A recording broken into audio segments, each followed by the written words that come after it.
Hi, welcome. So this is our latest Cosplayer of the Month, and in fact was my first recording of Cosplayer of the Month. If you want to hear a really bad recording, you can go back and see that. But we're here to make a way better Cosplayer of the Month, and what better person to be our very first repeat offender of the Cosplayer Month is the lovely Rachel Max Ferocity. Welcome. So we got all the usual suspects, and then we got some really interesting questions from the community. So we'll kind of go through those and then come through to the community questions, because there's some really good firecrackers in there. Yeah, for sure. So where are you based, and how did you find FABtcg? I know you've done a lot of podcasts and answered this question so many times, but Yeah, no, it's always a fun question. So I am based out of the Chicago area in the United States. It's where I've been the whole time I've been doing Fab. And I found Fab through my husband and his friends, actually. It was during the tail end of the pandemic. I think it was 2021, sounds right to me, I think. And it was about the time I think Monarch was out, and he came home with a box of Arcane Rising on the table. They had just bought into it, bought a couple of boxes of different things that they were going to crack. And I saw the box. I saw some of the packs with like Dash on it. I was like, what is this game? What is this character? I had never played a TCG before. I've always been a gamer my whole life, but more like console gaming or just general tabletop gaming. I'd never really played a TCG. He tried to teach me Magic many, many moons ago when we were first married, and that's been a long time. And I just didn't get into it. But I don't know. I think it was honestly like the visuals initially drew me in to Fab. But then I think when he explained how it played, it spoke to me more than maybe other properties had in the past. The idea of the hero being the focus of your deck, I really, really liked. I'm a big D&D player. So for me, like having this whole build a hero theory, even though it's not so much like building a backstory necessarily, they've already done that for you. But I think it really resonated with me. So that's how I got into Fab. Kind of a long answer for that, but that's where I started. So what was your first cosplay? So was your Flesh and Blood cosplay your very first cosplay, or did you do others? So I consider Flesh and Blood my first like real cosplay. And I don't want to say real cosplay as in like diminishing closet cosplays or anything, but like for me, it was the first from scratch, like higher level cosplay that I've ever done. So prior to Flesh and Blood, I love going to Ren fairs. So I would like make my own outfits for that, which was a combination of going thrifting. I love thrifting. I've my whole life been a girl that loves going thrifting and recreating outfits and cutting things apart and sewing them back together. So that was really the extent of my costuming, though. I'm very obsessed with Halloween. I have a whole storage unit filled with Halloween decor that drives my husband nuts because there's way too much of it. And my whole life up until the time, like about the time I started being able to pick my own costumes, I made my own costumes because the stores never had what I wanted. I always wanted some like anime thing or something really nerdy that, you know, you couldn't just go to Spirit Halloween and buy at that time. They have that stuff now. But so yeah, I would say like Dash was my first. I call it higher level or scratch cosplay. Yep, there she is. And so for me, like at the time, I was picking up something I'd never really done before, like what's foam, what's armor. I don't know if I can do this, and I did, and it was so exciting being able to create something from essentially nothing. So pretty much that outfit was majority scratch. I think the only things I bought for that were my shorts, my corset, but I altered it and added some details to it. And then I made that vest, which I was really proud of because I hadn't done scratch sewing in a very long time or patterning. And I was really, really proud of how that came out. And like the light work, like I don't think we'd had light work so much in cosplay, to be honest, until this point. You kind of opened the door for doing lighting into people's cosplays. Yeah, it became my hallmark very quickly that Max can find a way to shove lighting into every single costume, including non-mechanologist ones. Like when I did Hala and I shoved lights in the blade, I said, you could take the girl out of metrics, but you can't take metrics out of the girl. I'm going to find a way to put LEDs and everything. I love it. In that note, so what has been your favorite cosplay? So this one really surprises people. Well, I'll say this. Okay. Right now, my favorite is the one behind me, which we're probably going to talk about a bit today, which Yeah, is yeah, the Teclavas the Macropotent that I just wore this past weekend at US Nationals. This right now is my favorite because of how deep it took me into my costuming skill and what it took to get there. But my other favorite, I'll say that surprises a ton of people, is actually Hala Golden Helm that I wore at New Zealand celebrational slash calling back in January when we both got to hang out there. yeah. A lot of It people was think of me great. as like yeah, the mechanologist cosplayer, and I am.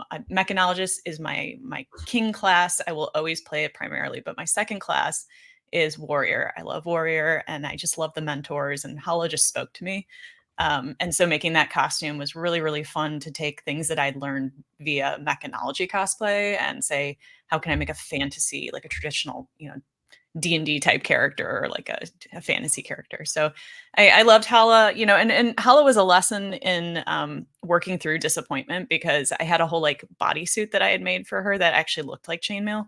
And I tore Yeah. through it the morning of the thing and couldn't fix it because it was fraying. It was Oh like this really no. fine mesh. So I Yeah. ended up having to just use the undersuit. But in the end, it still was like my favorite costume to wear, even though it didn't turn out exactly what I wanted. I'm repairing it now. I'm hoping to wear it again because I'm really excited to get to wear it again. Wearing the cape and swishing around with the sword was just the best. I loved it. And being the only one I've seen in person, I found it very impressive. And I'm very blessed that I got to meet you and see this costume because it was amazing. It was so fun to wear. It really was. And like I said, it just sometimes, things don't work out as you expect or they break. And you have to be able to roll with it and just remember you're here to have a good time, Yeah, and yeah. just deal with it. And honestly, like I've never felt so powerful. I walked out of the hotel room ready to be in tears because my bodysuit was missing. The little crown that went around my head had broke earlier in the week. I stepped on it in the hotel Oh, room. And I walked out of this hotel and a bunch of tourists ran up to me that like were there for not fab, but like other stuff in this beautiful mountain town and wanted pictures outside of the hotel with this random person they didn't even know. And so that was really funny because I'm trying to stuff myself in a cab with these giant shoulders and people are wanting pictures outside of like a motel on a lake, it's so random, but it was a lot of fun. I wish this picture showed like the back better because I have this like really flowing, beautiful cape with like the emblem of Solana in gold, and I love that cape. Like seriously, I'll pull oh, it out of the box and just like play with it because I like it. and you can't quite see the details of the sword either, but yeah, Yeah, the sword was like honestly, I think it's maybe not like the greatest costume I made yet, but the greatest prop. I love it's that a sword great so prop. much. I don't have it anymore. I left it in New Zealand with somebody. So Ah, I offered it to somebody. They took me up on it. They really liked it. So I left it with them. But nice. I'm currently actually remaking it. It's in my drawer right now in pieces. I just reprinted it. So I'm hoping to get it remade for maybe like Chicago or something because I might not compete at Chicago. I might judge or something. So maybe I'll Mm. just wear it for exhibition fun. Yeah, and it's nice to be able to rewear your favorites, right? I know, because I, like, never get to rewear anything anymore. I wore Dash, the original costume, like 5 times until it fell apart. It doesn't even exist anymore, really. It's fallen apart. But, all of my latest ones have been, like, a one and done, and I'm like, "No, I've spent so much time and money on these. Yeah, so much time, I exactly. wanna It's wear so them much again." work. I know. So we're going to go on to what challenges do you have? So we'll kind of with we'll skip over the what challenges because I think there's a lot of questions that kind of Address follow that. what challenges. Yeah. Yeah. But we'll go with what was your favorite material to work with in this particular cosplay? And the one behind me? Or Yeah, the yeah. well, really, it's for all of them. So my favorite material to work with is foam. It's EVA foam. Um, and I've worked with a little bit of everything at this point. Like every one of my costumes typically has several components to it. So like you'll find in most of my costumes EVA foam, Worbla, 3D printed materials, so FDM like plastic material. But so far, foam is my favorite material to work with, and I think it's for me because I do a lot of mechanologist costumes or a lot of like robotic costumes that I feel like I can get a cleaner, sharper look with foam than I can with like Worbla.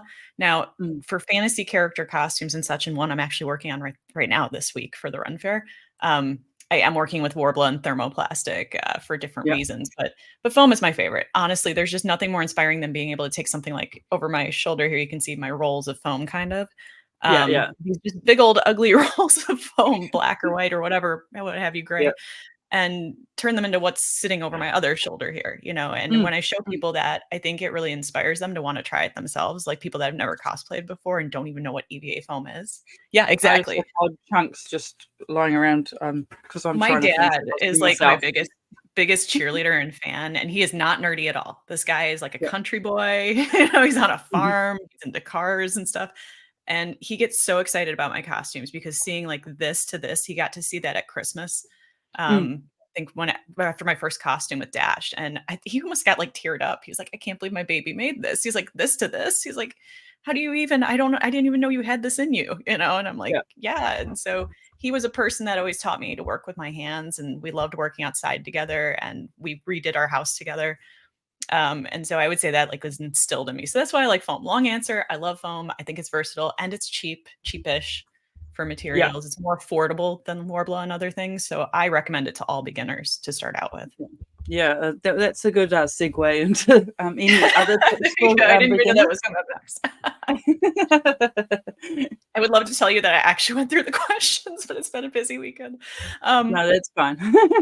I like being asked things on the fly, though. I think I come up with better answers than if I overthink it. Yeah. So tips for beginners, I have a lot of them, and we couldn't cover them all in this video. And I'm making my own videos right now for like beginner Yeah. tips and stuff. So hopefully I'll be able to share more with people when I've had time to think it through. But my biggest tip for beginners really is have a vision. I know that sounds cheesy, but two reasons for that. One, it's going to help you plan, and planning is how you go from a good costume to a great costume. Like I know planning is Mm, the mm, boring part for some people. I love planning because I love envisioning. I love writing actually. And so for mm. me, it's like the fantasizing about what I'm going to make is almost more fun than making it. Yeah. And so I think having a vision is important. And that's for one, being able to plan, like I said, planning out what do I need? How do I do it? Where do I start? But also having a vision that you're passionate about, because there's going to be that dark point in almost every costume where you want to throw whatever tool or piece of crap at the wall and you're Yeah. like, I'm done with this, you know. And Yeah. you need to be able to have that vision in your mind where you sit down, you're like, no, I'm so passionate about this character, this card, what have you, this type, this class, that I want to see myself in that. I'm so excited to do it. And so Mm. that's my biggest tip for beginners. Like there's more practical tips, but Yeah. this is, I think, just the number one is to have your North Star as a Yeah. beginner of what Yeah. you want to do and why you want to do it, and keep that in focus. Don't do it for a tailor. Don't do it for a prize. Do it No. because you are passionate about something. I've never got a tailor, but I've always enjoyed myself at every costume thing. So And that's the whole yeah. point of it, because not everybody's going to get tailor. I've been to competitions where I haven't gotten tailors. You know, it's Yes, like, you have.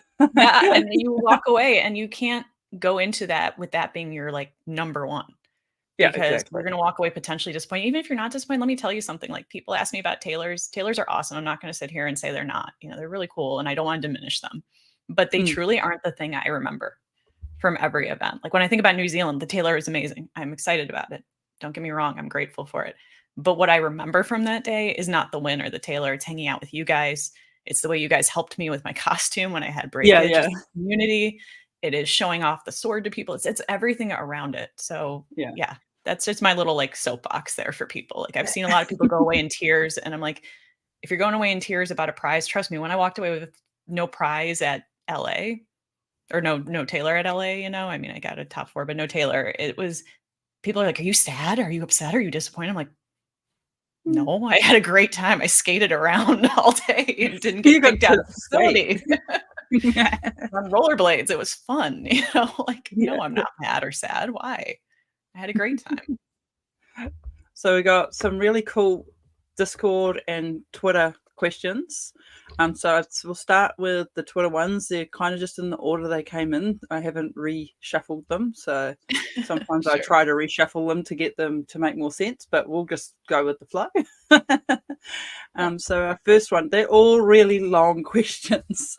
So some of them are going to be on two things. So Veronica asks, since the most recent of your costumes has been contoured to your body um, armor type, do you keep templates of everything, and how do you store the copy and copy them efficiently?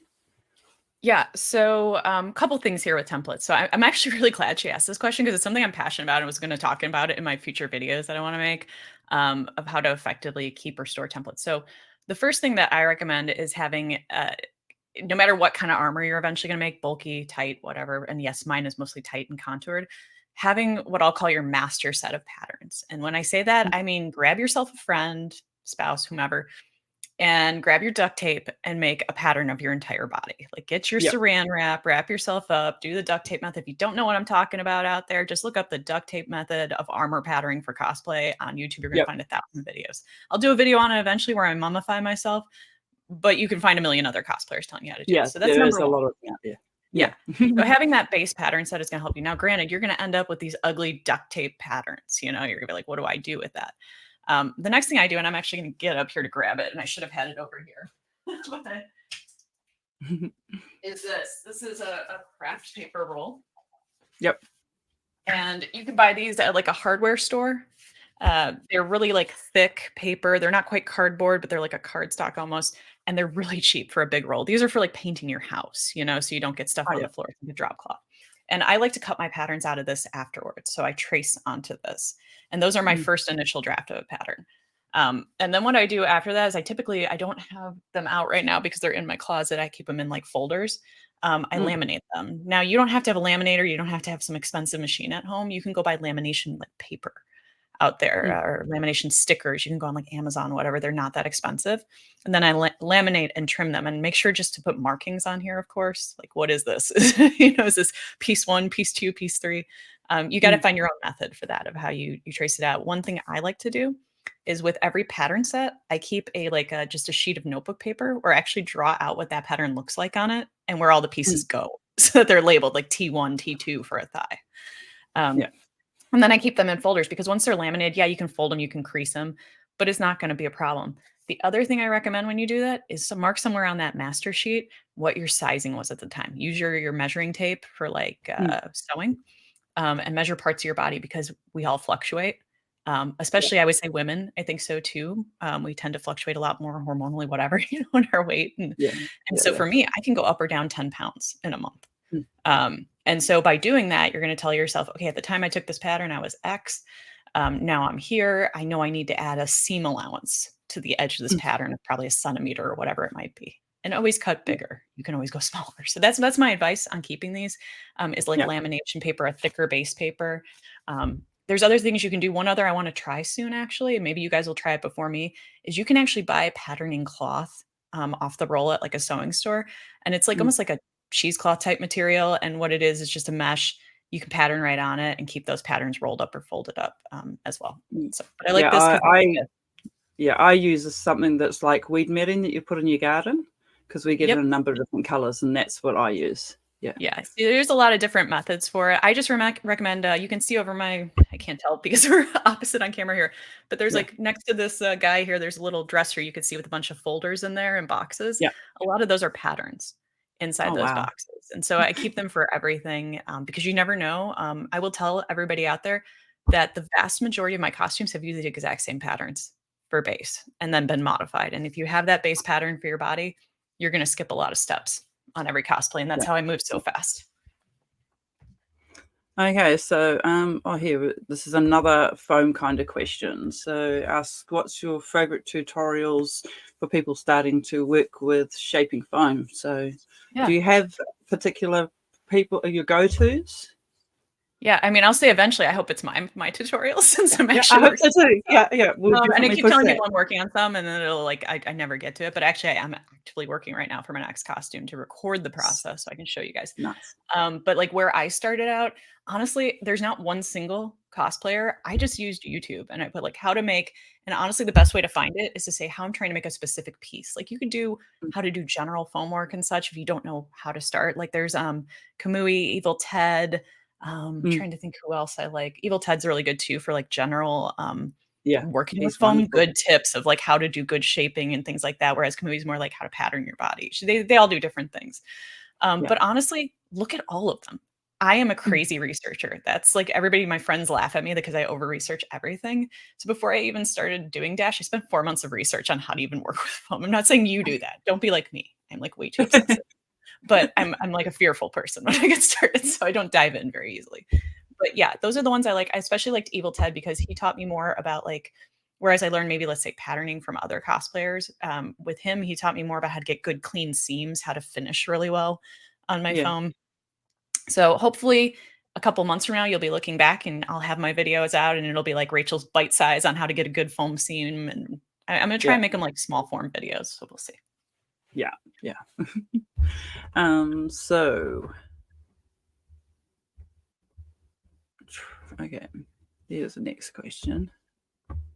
Okay, so Transport asks, in your Teklo suit, you had some kind of smoke coming out of the armor. What was the process on that? Yeah, so I make smoke machines for almost all my cosplays that can use them. And so these are actually pretty easy to find tutorials for out there, but they're not easy to make. I will tell you this, I'm very, very experienced by now in using it. I guess you can't see it from here from the camera and go all of my electronic work tools and soldering and all of that. They're a bit finicky. So what these are, when you see people using a smoke machine, is they're very akin to like a fog machine you'd see in a haunted house or a show, but they're in bite sized, and so they're only about this big, literally. And what they are is an aquarium pump, usually like a 3 to 5 volt aquarium, like micro aquarium pump. You can get those on Amazon. They look like a little round one. I don't have one to show you guys right now because literally I just use my last supplies to make the one that's in here. And when I make them, I permanently install them typically. Yeah. And the only thing that sticks out is like the part where I refill. But you use the aquarium pump, and then the other part is using a canister from a vape, because vapes, what they use as a base, is like the same glycerin glycol mix that is used in actual like fog machines. It's basically the same thing. So you could either use base vape juice or base fog machine juice. I've used both; they work the same. Just make sure it's a base. Be kind to the people around you. You don't want to use something with nicotine in it or smells or anything like that, just the base, because it's no different than going to like a fog machine in a haunted house. And so these are hooked together with a battery and with a trigger. So I like to use remote triggers personally. They're a little easier to fit in my costume and involves a little bit more work to program. There's not really programming, but to set it and wire it. You connect them together. And when you run an electrical signal through them, i.e. the battery, it's going to turn on the pump and also turn on the wick at the same time for that vape. And then it's going to blow the smoke, but also because like with a vape, you'd have to suck the smoke out. But the pump is where it's doing that. It's pumping the smoke out. So then I installed these in the back. Behind here was, we'll see if she cooperates today. Sometimes this thing doesn't like to turn. It's getting a little old. But I had vents back here on this costume. Oh, And nice. so the vents, the top vents are real. And that's where the smoke or the steam was coming out. And the bottom vents were faux on this. They were just for fun looks Right. and decor. And these are actually 3D printed vents on top of foam. Like I said, I like to do different materials because I think it just is, I don't know, it's fun having mixed material. I think it gives it a better look. But. Okay. So, Valera asks, is there any cosplay you don't want to wear again? And so this is a two-part one, and if you thought about doing a gender bend, but this was kind of one. Oh, maybe maybe Max, because like Yeah, no, I really appreciate. So I'll start with the first part of the question. Is there one I don't want to wear again? I want to wear most of my costumes again. The only one I don't wanna wear again, and it's not that I don't wanna wear again, I wanna remake it because I didn't like how it came out, was, and every time I say this, I always have to preface, "Man, I hope LSS isn't listening to this," because it was Dash IO, which was like a commission from LSS. Mm, Dash IO looked nice, but the way I made it, and it was my first time making, like, that tight-fitting, close-fitting with electronics armor, it was painful to wear. I mm, had wires poking me, I had sharp bits poking me. I was in a lot of discomfort wearing that costume, and that's my fault, the way I built it, but I learned so much from that. So it's kind of a little bit of a cop-out question because I do wanna wear it again, but I want to find some time to remake the pieces yeah, so that it is comfortable. But otherwise, I think all of my costumes, the only other one I'd say I'm more just taking a break on is the Nitro Mechanoid. And that's mm, because while it's fun, it's impossible to transport without mm, significant amount of money and work. And it requires like a team of people to get me in it yeah, safely. And then somebody has to stick with me. So it's a lot of like, I have fun in it, but I know people have to sacrifice my friends their time to be my pit mm, crew in it. And that's not fair. So that's one that you probably won't see me wear a lot. Maybe I'll wear it for Chicago since it's down the road from me. And I can Mm, just bring in the car, and my friends are running the event in Max. So, maybe I'll mm, do that for them and wear it, but that's probably one you won't see a lot. mm. And then the second part on gender bend, well, I think we kind of know I did my first, or actually my second gender bend, because Second, yeah, yeah, I did throttle before, yeah, and with this one, I actually wanted to make sure that it looked male, as yeah. much as I could. So we've got more of a male type cod piece. We've got the chest. I actually patterned this using more like I had to use my own patterns, but then like figure out male anatomy for a lot of it. So yeah, gender bending is actually kind of fun for me, but for me, it's more so I want to be the male character. I don't necessarily want to make it a female version of the Yeah. character. Max is interesting. I think Max is really cool. However, without giving anything away, I have friends that are making Max costumes right now that reached out to me and said, "Hey, are you going to do this? Because I don't want to do it like you're doing it." And I told them, "No, I won't do it. You go ahead and do it. I want to see what you do with it." So I am respectfully stepping back from Max Yeah. until such time that I feel like my friends have gotten a shot to do that costume. Yeah. Yeah. Okay. And this one is another long one. How rigorous are your pre-event costume tests, and did you spend a full day around the house in costume to see how it would hold up for a full day at convention hall? I died laughing at this, and I know we already had a Yeah, conversation on the we Discord. So yeah. I've said this on some interviews before, but I'm not as forthright about it because I want everybody to think I'm amazing and perfect, obviously. But none of my costumes have been finished before I've gone on site. Not a single one of them, including Teklovasan. Mm, Teklovasan was the closest one to being finished by the time I arrived on site. But it still had to have some strapping done on the shoulders and stuff to get it to fall in place. And I needed somebody to help with that. Um, so the answer is no. I have never once tested in full any of my costumes walked around the house. It is a goal I would like to get to. I just happen to make a lot of costumes. I think if you look out there, you're not going to find many cosplayers in the wild that make as many costumes as in depth as I do for like the mm, amount of time I make them in. And that's not like a brag or anything like that. It's seriously, it's mental illness. I'm telling you yeah. guys, don't do what Yeah, I do. yeah. Most I'm way people too only get obsessive. about 1 or 2 a year, but you I'm seem like to have trying to pump these things out, and it's because I just love doing it. I love the challenge, but then I get halfway through, I'm like, why did I challenge myself with this? Like, I need to slow down. But I'm trying to pump so much out at once, and like I have a full-time day job. It's like 60 hours mm, a week. mm, So it's like, yeah, a lot of times I'm rushing to site. Now that's do as I say, not as I do, guys. Like a parent would say, like, test your stuff because that's why so much of my stuff breaks half the time. mm, This one was the most successful costume yet, as far as not having problems for the most part wearing it. And that's because I spent a lot of time fitting my pieces. So that's what I said to Rhea and what I'll say to everybody else here. If you know you're going to run up on something and not have a lot of time to test it beforehand, you better be really good at planning. And that is, I mm, will say, where my strength lies. When people say, like, what's your talent? I'm like, I don't have a talent when it comes to costuming. It's just I'm determined and I plan really well.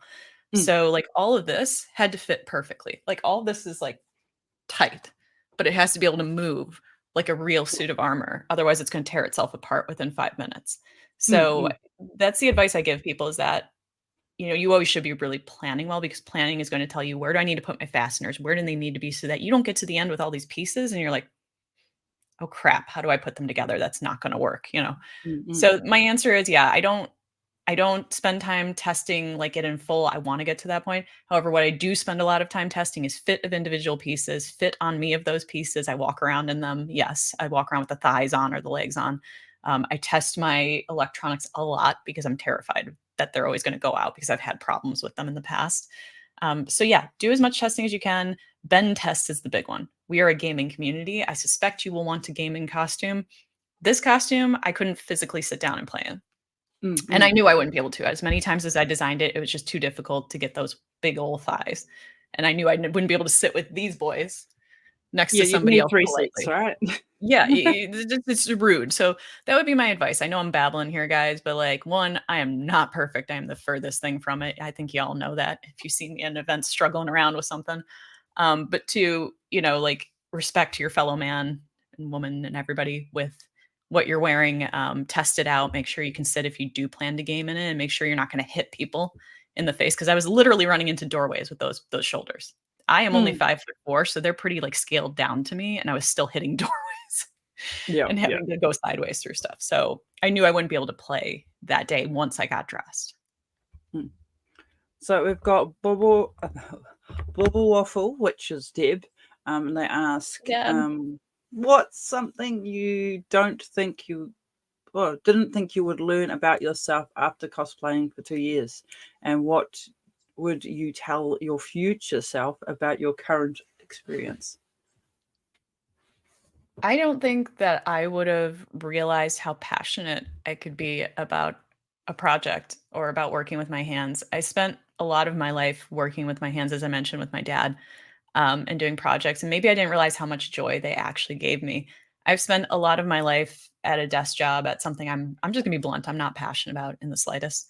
Um, and it was as many of us do, you do things out of necessity and out of, what makes you, have a good, comfortable life. But I didn't think I'd realize how passionate I was about this and how much it drives me and how much it excites me and gets me even emotional. Like I'll cry. I cried when I finished this about, being able to create something and realizing where your passions actually lie and things like engineering or art or creativity. And so, for me, that was what I learned about myself that, I did have these skills or wants inside of me. I know, very personal answer, but for me it is. Yeah. I think if I had it to do all over again, maybe I would have gone into a more like mechanical or hands-on field. But that's the things you learn about your life. And what would I tell myself about my current experience, my future self? That's interesting because usually we're thinking like, what would you tell yourself in the past? Um, Mm. hmm. Or maybe what would my future self tell my past? I guess I could answer it both ways. Like I would tell my future self that help keep me in control. Like I take on too much, and that's how I've always been, even at work, in my in personal and daily life. I've always been that girl that takes on too much on my plate. I'm known Mm, for it. It's like the joke in my group, Rachel's spinning plates all the time. mm, And so I'd probably say like help me slow down to my future self if you can figure it out, because sometimes my excitement overtakes my ability. mm, And if I could talk to my past self, Rachel, like 2 years ago, I would tell her to not sweat the small stuff, not freak out at every, juncture when something goes wrong in a costume, and not think that other people are judging you in mm. costume or think that your stuff is terrible, because they don't. And you are harder on yourself. And I think we can all take this lesson than anybody will ever be on you. Yeah. And then she's got, P.S. I think you're super difficult. I couldn't fit it all in one. I love you so much. Deb is number one. Hey, so this is Eliza. Eliza. Yeah. Yeah, and they ask, this is such an amazing cosplay. Can I ask, how did you attach the mask helmet to be able to take it on and off again when you need it? All right. Well, I just pulled her out, or him out.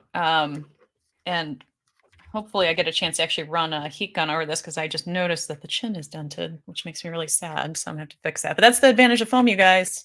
You can pop it out. Mm, mm, So just so you guys know what this is made out of, it's hard for me to kind of aim at the camera here. Tekla head or helm is mm, made out of a combination of 3D printing and EVA foam. And the reason for that is I'm just not skilled enough at 3D design yet. I've been working on it. I'm not there yet. And so I realized very close to completion of the costume that the helm was not going to look the way I wanted it in 3D printing. So I decided to cover it with EVA foam, which is my talent, I guess, is foam.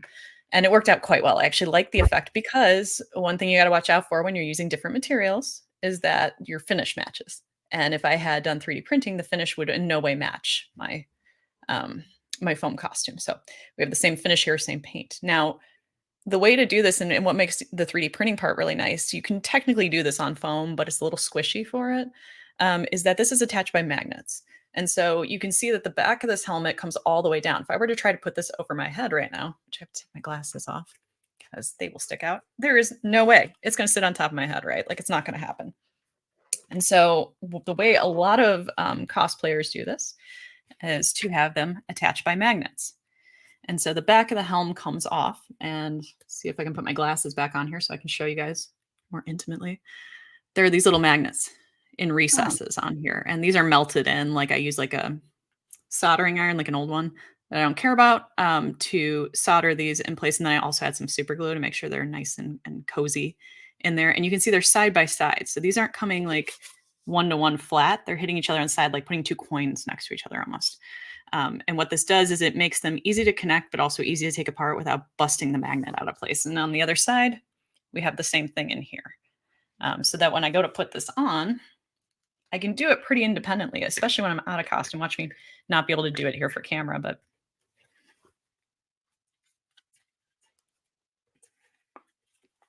and it just pops in place for me and it's going to stay there. Nice. So that's why if you saw me on the floor at US Nationals, it was quite easy for me to pop this on and off without assistance, because this back plate is going to allow me to cover up the back, but I don't need a lot of help to put it on. It just pops like that. Demo of the helmet and messing up my hair. And then she's also got a nice little thank you for blessing us with such cool freaking cosplay and being an even cooler human.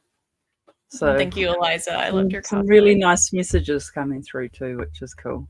I appreciate that. It's a lot of times, you've seen some stuff on, I'm sure, Twitter where we were talking recently about judging or categories or different things going on. And sometimes it's easy for me to feel like down or like I'm the villain or something, when I show up at different competitions, and I don't want to feel that way. So I really appreciate these kind words from the community. You guys don't know what they mean to me, but they mean a hell of a lot.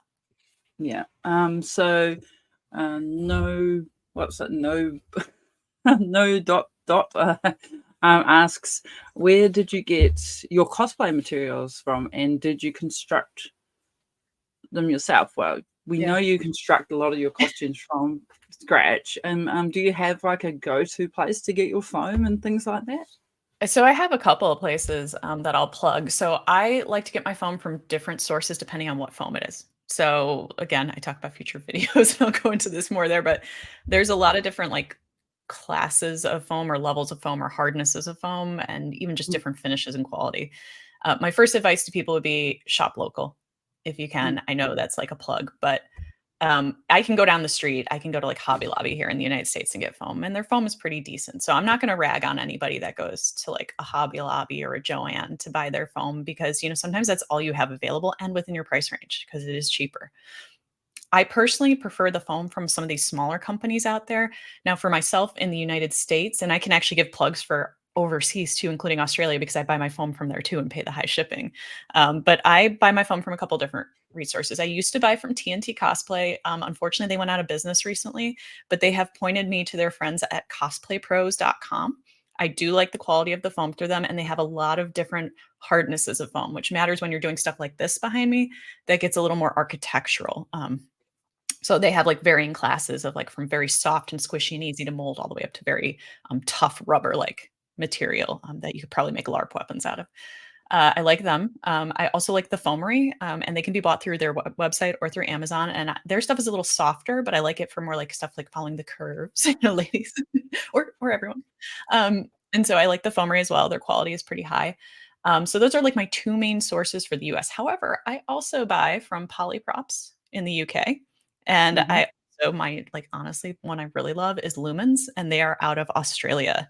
And I believe they ship to Australia and New Zealand. And I pay a huge amount of shipping just to buy some stuff that they have because no other places have certain classes or types of foam. And I love to experiment. Now I know all that's kind of privileged to be able to say, I work a hard job and I spend a lot of my hard-earned money on this stuff. So like work with what's in your budget. Those are my places that I recommend. Again, your mileage may vary. I know there's other resources, but again, no judgment wherever you get your stuff. And if anybody ever has any like questions and it's like, Max, where did you get this? I saw it on you at an event. Just message me on Discord. I'm Max Ferocity on Discord and Twitter and Instagram. So like, for the time being, as long as I'm not getting a million messages a day, and I don't, like, you can message me and ask me where I got something. So those are my spots. And yes, I do make all my own cosplays. I actually appreciate this question. Because there are people out there that sometimes question whether people make their own cosplays. And I think it's pretty obvious I didn't go to Spirit and buy that. I don't think you can buy most of what I make anywhere. But I think it's a good question. So yeah, I would say everything I make for the most part, like pretty much in the last couple of years has been darn near as close you can get to 100% handmade. Like the only things I tend to buy are my shoe bases, and they're always decorated over. My bodysuits, depending on what they are. Like this bodysuit I made because I couldn't find fabric like I was looking for. I had this very super shiny liquid metal fabric, and I wanted to use it. Um, and then like underwear, obviously, like underwear and shapewear I buy. Yeah. But I will put a plug here, guys. Like most of what I actually buy is, unless it's like a really cheap bodysuit that's black or something, is thrifted. All my shoes are thrifted. There's no reason to go out and spend $100 unless you want some really fancy shoes. Go for it. I spend like $20 at like the local Yeah. Savers or Yeah. whatever. On a pair of shoes, I'm going to paint over. Exactly. If you're going to change it, you don't need to get a brand new pair, right? And if you want to save money, use boot covers. Like make boot covers that you can just slip over the Yeah. same shoes all the time. But personally, myself, I like to decorate them directly. I love painting boots. So Yeah. Boot covers work for some things, but not all things. yeah, Yeah. it's individual. Okay, so Guided Raven Games asks shoes. Your shoes were mind-blowing and absolutely fabulous. How did you get them so clean and perfect whilst being so able to walk? There we go. So my shoes are mostly like I call them an illusion, honestly. There's not a lot that goes into them, I'm not gonna lie. So I tend to go out for every single outfit and buy a new pair of shoes. Like, but not new. Like I said, I thrift them. I go to like Goodwill, whatever you can find in your area and find a $10 to $20 pair of high-heeled boots that fit the shape I'm looking for. My first step to any boot is masking it off, just like any other pattern on your body, and masking that shoe with tape. I actually typically use actual masking tape or like a painter's tape right over top of the boot. I mark it out, I cut it out into the shapes I'm looking for, draw them on foam, just like any other foam process. However, what I do with the boots themselves is after I put the foam on, sorry, before I put the foam on, I take acetone to my boots. So like nail polish remover. And it takes the top finish layer off of it without destroying the boot itself. It's going to get it ready for one, good sticking for your glue pieces so they don't start falling off or looking weird. And two, I use like shoe goo for actually attaching the stuff. There's a lot of different brands of this everywhere in the world, but like it's like a type of contact cement that's made for rubber and shoes specifically. And it lasts you a long time. It comes in a big old tube. And that really keeps it stuck down. Then the final step that I do is I always paint them. And I typically use fabric or leather paint, depending on what colors are available. Both work pretty interchangeable as long as you've taken that top layer off. And then final step is I usually seal them with like a, what do you call it? Like a shoe wax sealer, like a spray type sealer that you would do over like a leather shoe. And so that kind of like makes everything come together very nicely and look like one piece. Where really it's just an old boot painted and covered in a bunch of pieces of foam. Honestly, it's not that hard. It's just knowing the order to do it and what to use. So. Okay, so do you have any pieces you want to show off? I think you've shown off quite a bit, but is there anything particular that you want to show off? Well, I did show off the helmet a little bit, but let's talk a little bit about like kind of I kept this up here just so that we could see it. I'll pull my mic a little closer, hopefully, so I can sit back. The torso was the piece I wanted to show off today. I've got a lot of other pieces here. I could show you anything on it, but the torso was what I was most proud of because it's the most complex piece. It took a ton of time. It was harder than the helmet. The helmet was like easy compared to this. Because of how big it had to look. I had to use my small frame. I'm about 5'4", as I've mentioned before, like probably like 125 pounds. Not a big person. And so trying to look like visually like this big, powerful, like Ultron type character, how do you do that? So it was a lot of working with different, call it both like costume physics, but also geometry. I'm really proud of this, but the shoulders are my most proud area here. They took quite a bit to get right to be able to fit really well, not only over my own arms and shoulders, but the arms of the costume itself so that we don't have too much rubbing and squeaking that can happen with foam. All of these pieces were made separately and then put together onto one base that was really just like a general like knights type armor base, and every piece built upon itself. There's about, I would say in the chest, maybe 3 or 4 layers of foam going on here from the base all the way up. So if you had seen the original base, it just looked like any other type of vest type base. But building off of that is how we get the geometry of like the pecs and different things going on here. And I also especially like how Tekla Voston's design is obviously mimicking like a human body with its muscles.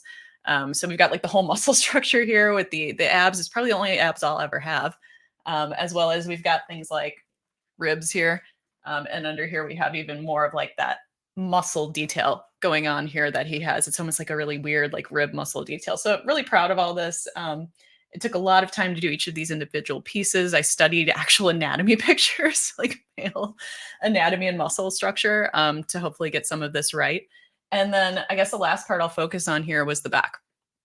So we talk a lot in the community about, I can't see the back of the costume. I can't see the sides of the costume. How the heck am I going to do this? I don't know what this character looks like. And there's only one card picture of them. My advice to everybody on this is it's one of my favorite parts of a costume is coming up with the backs, the sides, the things I can't see. Not because it means I can fudge it necessarily, but because it gives me artistic license to take inspiration from the design of a costume, but also draw from other inspirations. So some of you might recognize some of this. If you recognize this spine, this is actually a spine that is reflective of cyberpunk. If you guys have seen like the TV show of the character's spine design, I took that motif in here because it fits a really great cyberpunk motif and kind of gave me a nod to other favorite properties in here.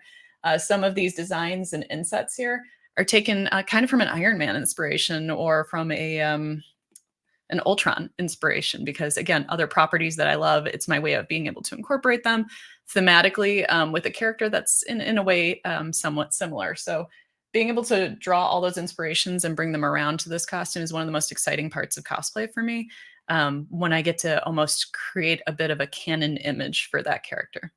And then as I mentioned before, this all lights up here. It's not lit up obviously right now on me. But these vents are active and they are where the steam comes out, because in Teklo Vassen's story, somebody asked him at one point, why do you like steam? You know, it's old. You're bringing us into the digital age. And he says, basically, if it ain't broke, don't fix it, guys. So decided to incorporate that as an homage here. So that's just a part of the pieces that I wanted to show off. Awesome. That's awesome. What are you looking forward to in Flesh and Blood? So you guys have had your nationals. Will you be traveling to Amsterdam or? Unfortunately, no, I will not. I won't be able to travel to Amsterdam. Most of it's like just I don't have the type of vacation time to be able to do that. I've gone to, because I had gone to New Zealand this year. I think if I hadn't done that, we would have tried to have gone to Amsterdam, but New Zealand took up like, I don't know, God, 12 days of my vacation. So worth it, you know, 100%. So what I have to look forward to next is I'm going to try and make it to Tampa for the world premiere of Rosetta. I'm very excited about that. I had told myself and promised my husband that I would not make another costume until Osaka, and I would take my time on that because I will be going to Osaka later this year. I hope to go to Osaka. I need to buy my tickets still. But as I mentioned, I bite off way more than I can chew. And I saw something in Rosetta that I really want to cosplay because I love a friggin' good challenge. So I'm probably going to work on a costume for Tampa. I don't know if people are going to like it. It's going to be really different. So, you know, you guys know me for one stuff, like, hey, it jumped off the page. And I'm probably going to take a bit of some artistic license with this next one. So that kind of excites me. Yeah, that's so much fun.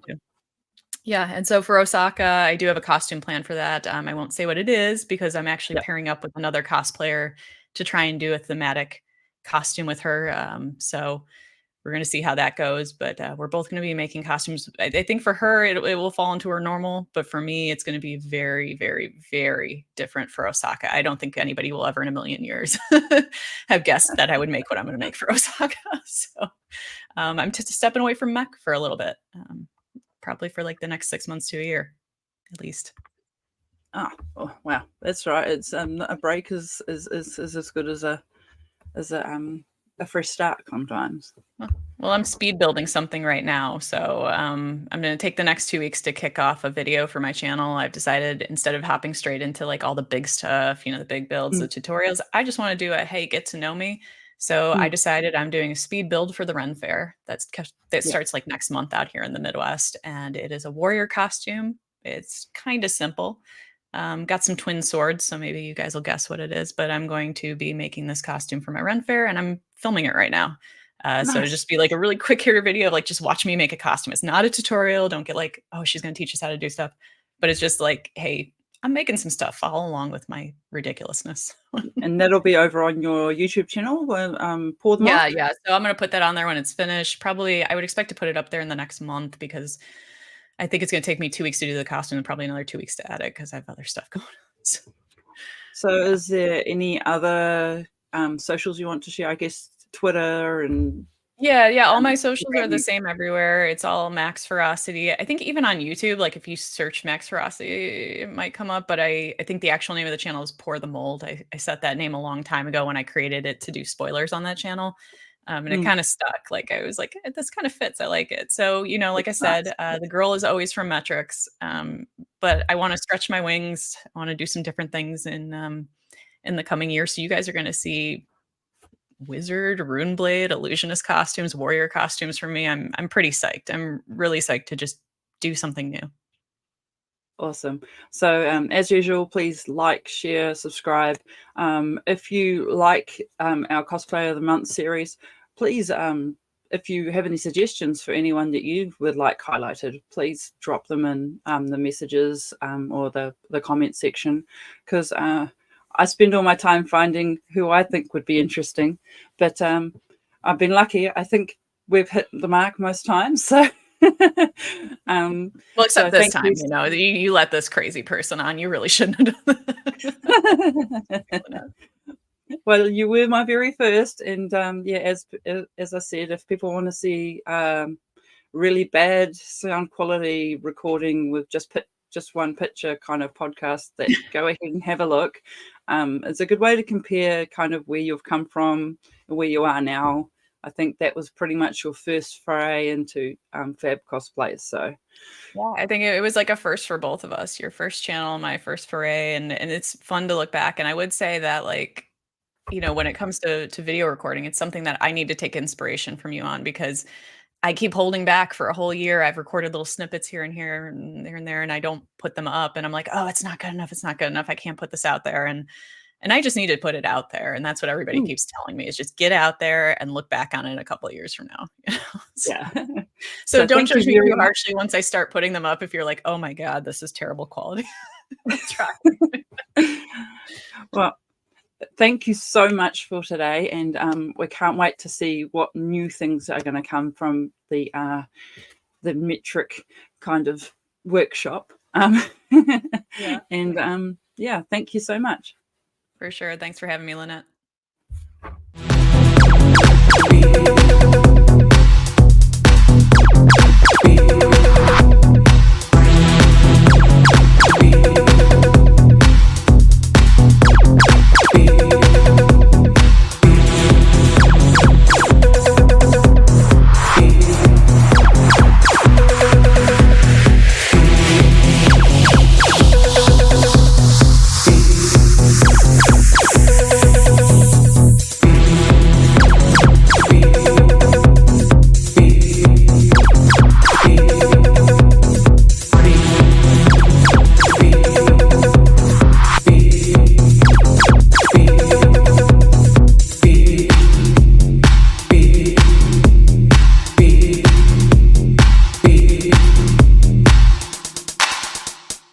FABtcg.